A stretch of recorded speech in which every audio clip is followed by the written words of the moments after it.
mradi wa Rusumo. Huu ni mradi wa megawati 80. Ni mradi ambao uko katika mipaka ya nchi 3 za Tanzania, Rwanda na Burundi. Na megawati 80 zinazozalishwa pale tunagawana sawa sawa. Kwa hiyo Tanzania tayari tunapata mgao wetu wa megawati 26.7 kutoka katika mradi wa Rusumo.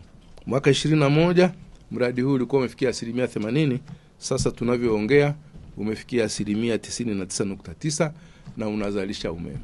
Na mradi mwingine wa uzalishaji ulikuwa ni mradi wa kuzalisha umeme kwa kutumia gesi asilia wa Kinyerezi 1 ambao una ukubwa wa megawati 185, ambao sasa utekelezaji wake umefikia 98% kutoka 88% iliyokuwepo mwaka 2021.